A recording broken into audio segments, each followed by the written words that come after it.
मेरे प्यारे भाई और बहनों, आपका फिर से एक बार explain by SD sir channel में स्वागत है।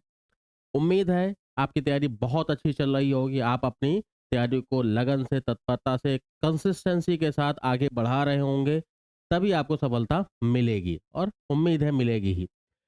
तो अभी तक हम कुछ सीजीएल क्वेश्चन देख रहे थे और एक चीज़ और है, इस 2026 में आपके रेलवेज़ के भी पेपर होने हैं।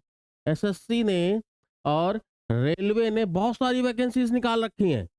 इतनी वैकेंसीज़ निकाल रखी हैं कि आप अगर अच्छे से पढ़ाई कर रहे हैं और सही से अपना सिलेबस और अपने आप से सही तरीके से कह रहे हैं कि नहीं मैंने अपनी तैयारी पूरी तरह से की है, अब आगे देखा जाएगा। हाँ, अपनी तैयारी में कोई कोताही मत रखिएगा। ये चीज़ ध्यान रखिएगा। आपके अंदर ये विश्वास है कि मैंने अपनी मेहनत पूरी की है, तो आपको सफलता मिलेगी ही मिलेगी। इतने सारे एग्ज़ाम हैं, तो आज हम कुछ रेलवे के पेपर्स को देख रहे हैं जो पिछले आ चुके हैं। आज मैं 2022 का पेपर देख रहा हूँ कि कैसे क्वेश्चंस आए थे। पेपर बहुत ईज़ी थे। इस साल की भी वैकेंसी आपके पास है कि जितने भी रेलवे के ज़ोन हैं, नॉर्दर्न, साउथ, जो भी ज़ोन है उनमें कई सारी वैकेंसीज़ हैं। रेलवे की बहुत अच्छी जॉब है, कंफर्टेबल जॉब है, परिवार के लिए बहुत सुविधाजनक जॉब है। आप सभी को पता है जब कभी भी कोई भी त्योहार आ जाता है, कुछ भी ऐसी चीज़ें आ जाती हैं तो रेलवे के टिकट नहीं मिलते हैं और आप लोगों को प्रिविलेज मिलेगी कि आपको टिकट्स पहले से मिल जाते हैं। चलो केवल वही प्रिविलेज नहीं है, एक सबसे बड़ा होता है कि आप अपने जीवन को अच्छे से जी पाएँगे, सफल तरीके से जी पाएँगे, आगे आपके परिवार वालों को भी खुशी होगी। तो मैं छोटा-सा योगदान देता रहता हूँ आप लोगों को, अच्छे से पढ़ते रहिए, आगे बढ़ते रहिए। आज हम स्टार्ट करते हैं आरआरबी ग्रुप डी के एक पेपर के कुछ 10-15 क्वेश्चंस जो भी हम देखते हैं, अच्छे से पढ़ते जाएँगे। आज हम मेरा मकसद क्या है कि क्वेश्चन किस लेवल के आ रहे हैं। मेरा यहाँ बताने का मतलब ये नहीं है कि पेपर कैसा आएगा, क्या आएगा, लेकिन आपको ये समझना ज़रूरी है कि पेपर का लेवल क्या है, टफ है, ईज़ी है, मॉडरेट है। तो पहली बात तो डरने की ज़रूरत नहीं है। पहली बात तो डरने की ज़रूरत नहीं, पेपर ईज़ी रहते हैं। बस आप मन में ठान लीजिए कि पेपर ईज़ी, क्लियर है? तो इसी क्रम में पहला क्वेश्चन स्टार्ट करते हैं, आपके सामने पेश किया जाता है। सिंप्लीफाई 3 देखो कैसा क्वेश्चन है। आप ये रेलवे का ही क्वेश्चन है। मैंने अपने आप से नहीं बनाया हुआ है। रेलवे 2022 के पेपर का ये क्वेश्चन है। हम 2025 के भी देखेंगे, सारे देखेंगे। देखो पेपर कैसा क्वेश्चन पूछ रहा है। सारे इजी नहीं थे, कुछ टफ भी है, वो भी आएँगे। लेकिन आप ये मान के चलना है paper easy to moderate level तक जाता है और अच्छा पेपर है, मज़ेदार पेपर। तो 3 स्क्वायर का क्यूब, 3 स्क्वायर कितना होता है 9, 9 का क्यूब प्लस 2 क्यूब कितना 8, 8 का स्क्वायर। 9 क्यूब कितना, आप देखो क्यूब याद रखना है यार, 729, 8 का स्क्वायर 64। तो आप दोनों जोड़ोगे 793। तो बहुत ही आसानी से आपने इसको क्रैक कर दिया, लॉक कर दिया जाए। तो पेपर ईज़ी था, देखो ऐसे क्वेश्चंस आ रहे हैं। मैंने इसलिए आसान क्वेश्चन से उठाया कि आपको लगे कि पेपर आसान है यार, जो जिन लोगों ने अभी फॉर्म नहीं भरा है भर देंगे उसको, बन जाओ, ठीक है? तो ये आपका पहला क्वेश्चन था। चलिए सेकंड क्वेश्चन को देखते हैं। कैसे-कैसे क्वेश्चन है मेरे प्यारे बच्चों? सेकंड क्वेश्चन क्या है? Last year Ranjan's monthly salary was 34,500 and this year is 38, ये 34,500 थी, अब कितनी है 38,640। कितना इंक्रीमेंट हो गया? आप अगर ध्यान से देखोगे 4,160 रुपए, 4,160 रुपए। अब देखो ध्यान से यहाँ पे, यहाँ पूछा गया है, क्या पूछा गया है? कि कितने परसेंट उसकी सैलरी इंक्रीज़ हुई है। तो ये बेसिक परसेंटेज का क्वेश्चन है, और कुछ है क्या इसमें? तो आपको सेकंड क्वेश्चन में क्या दिखाई देता है कि पेपर में बेसिक्स आपके पूछे जा रहे हैं। तो अब ध्यान से अगर देखोगे, जो 4,160 बटे 34,500 गुणे 100 जब आप करोगे, ध्यान से देखो, आप बहुत आसानी से एक बार जाएगा बस। 45 के बाद कितना बच गया? 55 16 कितना हो गया? 55 16 हो गया आपका 71। तो 55 16 कितना हो गया? 71। तो 710। अब अगर ध्यान से देखोगे तो 12 पॉइंट समथिंग आ रहा है अराउंड, लेकिन यहाँ 12 आंसर है। ठीक है, नहीं पॉइंट में शायद नहीं आ रहा है, फिर भी चलिए आपका 12 आंसर आ रहा है, आप एक बार चेक कर सकते हैं। 345 नीचे था, 34,000 आपसे ये पूछा गया ना कितना प्रतिशत वृद्धि हुई है, 34,500, 34,500, 345 से आप जब इसमें भाग दोगे तो 55 और 16 71, 710 आया। फिर आपने इसको सॉल्व किया तो 2 टाइम्स ही जा रहा है। तो आप यहाँ पे ध्यान से देख रहे हैं कि क्वेश्चन बेसिक परसेंटेज का क्वेश्चन था और आपने आसानी से इसको कर लिया। क्लियर है? फिर से देखिए क्या था क्वेश्चन, पिछले वर्ष रंजन और मासिक की बेसिक मतलब मासिक वेतन ये था और इस वर्ष मासिक ये है। ठीक है, तो पिछले वर्ष मासिक वेतन की तुलना में इस वर्ष आज के वेतन कितने प्रतिशत वृद्धि हुई, तो आपको बस सीधे कितना देखना था, 4,140, 60 नहीं था यहाँ 40 था मेरे बच्चों, यही थोड़ा सा ध्यान रखना था। कोई नहीं, आप बेसिक क्वेश्चन था, आपको ये समझ में आ गया होगा। छोटी छोटी गलतियां बड़े बड़े शहरों में होती रहती है, आप मत करना, लेकिन मुझे तो दूसरा मौका मिल जाएगा, आपको नहीं मिलेगा। तो यहाँ पे ध्यान से कि बेसिक आपका कितना परसेंट बढ़ गया। क्लियर? तो 4,140 आपने चेक किया, जब इसको मल्टीप्लाई करोगे तो 10 बार जाएगा, तो 56, 56, 14 कितना, 68। ठीक है, फिर 2 बार, यानी एग्जैक्ट 12% पे ही जा रहा है। तो आपका ये करेक्ट आंसर है, आप आसानी से इसको कर सकते हो। क्लियर? चलिए आगे चलते हैं। अब आपका जैसे ये आपके क्वेश्चंस होते हैं रिकरिंग नंबर्स जो डेसिमल के बाद रिपीट होते हैं। ठीक है, टर्मिनेटिंग, नॉन टर्मिनेटिंग, आप ये सब चीज़ें नंबर सिस्टम में आपने पढ़ा होगा। ठीक है, नंबर सिस्टम में आपने पढ़ा होगा। यहाँ पे कैसे करते हैं जरा ध्यान से देखिए, ट्रिक देखिए जरा इसकी। 0.424, क्यों पॉइंट के बाद ही बार लग सकता है, तो इसको आप डेसिमल में डेसिमल्स को जब आप फ्रैक्शन में चेंज करते हो तो क्या करते हो, सबसे पहले पॉइंट और बार को तो हटा दो, तो ऊपर कितना है 424 है, माइनस करते हैं जिसमें बार नहीं है, जिसमें बार नहीं है तो -4 कर दिया, डिवाइड बाई नीचे जितने नंबर्स में बार है उतने नंबर ऑफ नाइन्स लिखते हैं, मतलब पॉइंट के बाद जितने नंबर में बार है, पॉइंट के बाद जितने नंबरों में बार है उतने नंबर ऑफ 9 लिखे जाते हैं। तो यहाँ 2 पे था तो 2 9 लिख दिए। उसके बाद क्या करते हैं, जितने नंबर के ऊपर पॉइंट के बाद से ही मतलब है, हमें पॉइंट के बाद से मतलब उसके पहले से मतलब नहीं है मेरे प्यारे बच्चों, नीचे 9 और 0 के लिए। तो यहाँ पे फिर देखते हैं, 9 तो लिख दिया हमने, फिर देखा कि कितने नंबर पे बार नहीं है, तो 4 पे नहीं है, तो जितने पे नहीं है उतने नंबर ऑफ जीरोस लिखे जाते हैं। क्लियर? तो अब यहाँ पे आगे सॉल्व करोगे तो कितना आ गया, 420/990, 0 0 कट गया। अब अगर 3 से काटोगे तो 14 बार जा रहा है ऊपर, ये 33 बार जा रहा है। तो क्वेश्चन आसान था, ये भी आपका किसका क्वेश्चन था, रेलवे ग्रुप डी का क्वेश्चन था। इजी था, आसान था, सहज लैंग्वेज में कहा जाए तो बहुत ही हलवा क्वेश्चन था। आप ऐसे क्वेश्चंस देख रहे हो, सिलेक्शन पक्का करते जाओ। ठीक है, चौथा जरा क्वेश्चन देखो, if the volume of the sphere of a sphere is 36 pi centimetre cube, then the diameter of the sphere is, देखो इसमें क्या है, स्फीयर आप जानते हो, स्फीयर का वॉल्यूम होता है 4/3 pi r cube, that is equal to 36 pi, तो पाई पाई कैंसिल, आर ये 4 से 9 टाइम्स किया, 9 3 27, तो R cube is equal to 27, तो R is equal to 3 centimetre, लेकिन डायमीटर पूछा गया, डी क्या होता है 2r, तो 6 सेंटीमीटर। क्लियर? तो आपको यहाँ पे मेंसुरेशन का बेसिक क्वेश्चन दिखाई दिया जो आरआरबी में आया हुआ है, और आपको यहाँ क्या पता चला कि आपको बेसिक फॉर्मूले भी मेंसुरेशन के पता होने चाहिए।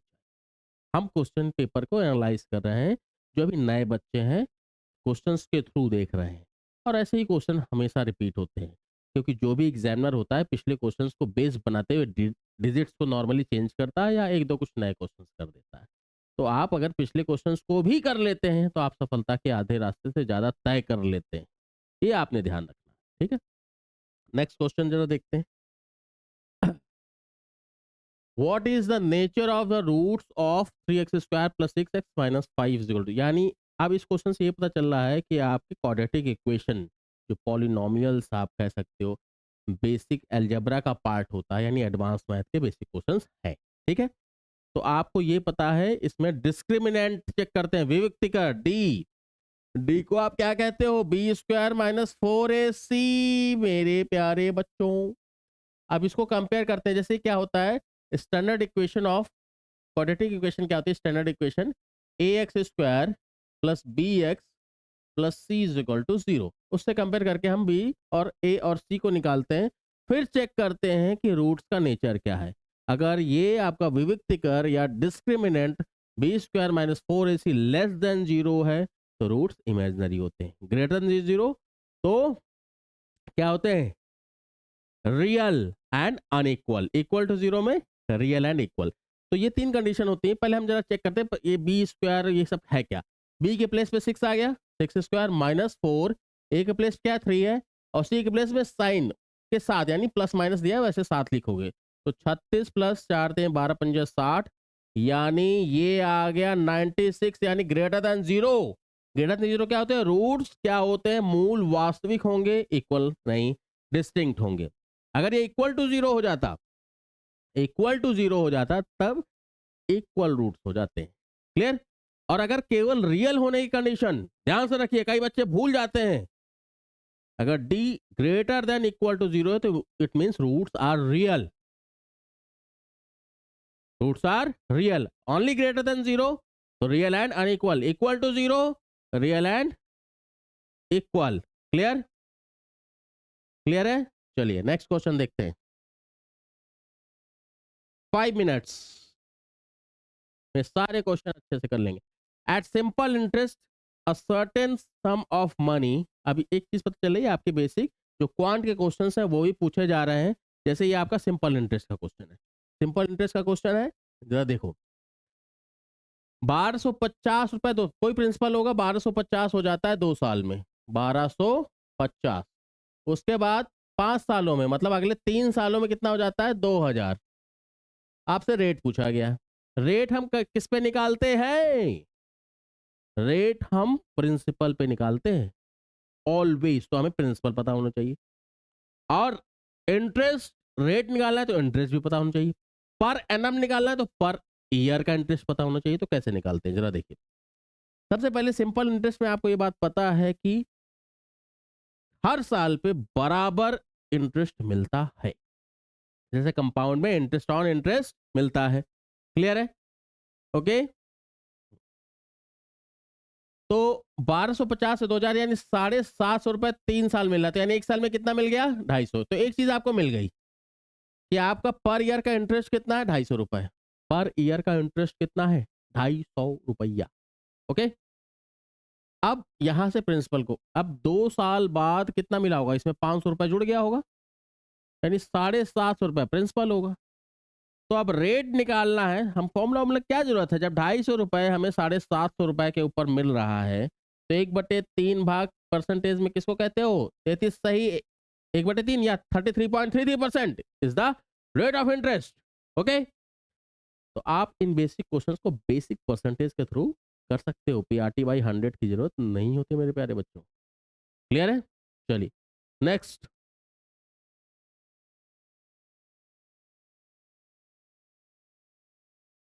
अद्वैत 5 मिनट्स, 5 मिनट्स।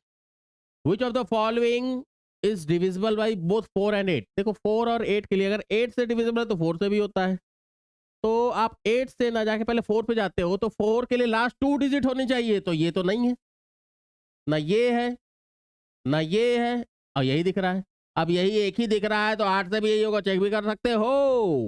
क्लियर है। तो हमारा करेक्ट आंसर इज सी। तो डिविजिबिलिटी आपको एक चीज और पता चली, जैसे इस बार सीजीएल के पेपर में भी डिविजिबिलिटी रूल रिलेटेड क्वेश्चंस बार बार पूछे जा रहे हैं, तो आपको डिविजिबिलिटी रूल्स वाले कुछ कंसेप्ट पता होने चाहिए, डिजिटल सम पता होने चाहिए, आसानी से क्वेश्चन सॉल्व हो जाते हैं। ठीक है।